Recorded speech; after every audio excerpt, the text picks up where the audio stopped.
baadho dhibaato la sheegay in loo geystay 92 ruux oo Soomaali ah oo tarxiilkoodii u fashilmay.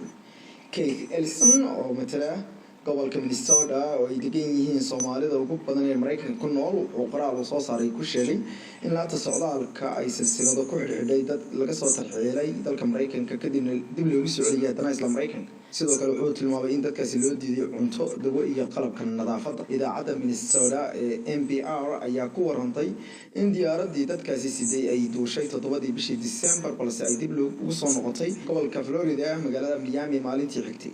waxay idaacaddu baahisay in duulimaadku uu qaatay 40 saacadood ay ka mid ahayd Baalili 23 saacadood ay diyaaradda ku sugneed caasimadda dalka Senegal ee Dakar.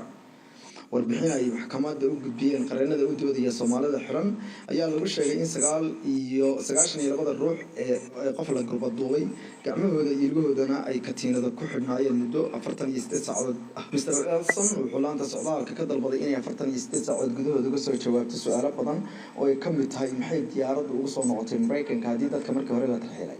laanta socdaalka waxay sheegtay in diyaaradda ay ku noqotay Mareykanka kadib markii ay heli weydeen yiraahdeen meel ay ku nastaan shaqaalaha sababo la xiriira yiraahdeen xaalado ka dhashay hoteelkoodii magaalada Dakar ee xarunta dalkaasi Senegal. NPR ayaana sida ku warantay iyadoo soo xiganaysa laanta socdaalka ee dalka Mareykanka.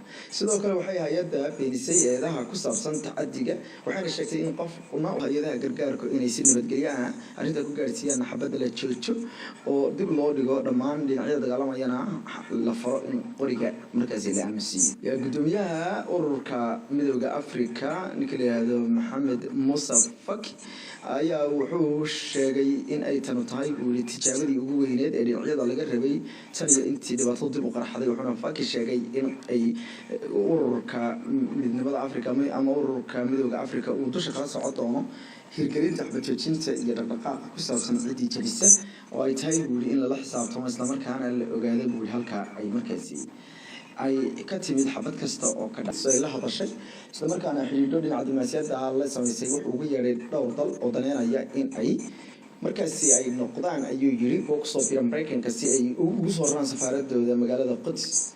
asagoo hadda ayuu sheegay Netanyahu in uu hayo haatan dhowr dal oo daneynaya si xooggan uga fikiraya in ay sameeyaan wixii uu Mareykanku sameeyay oo kale taasoo ah in magaalada Jerusalem ama magaalada Quds la keeno safaarad.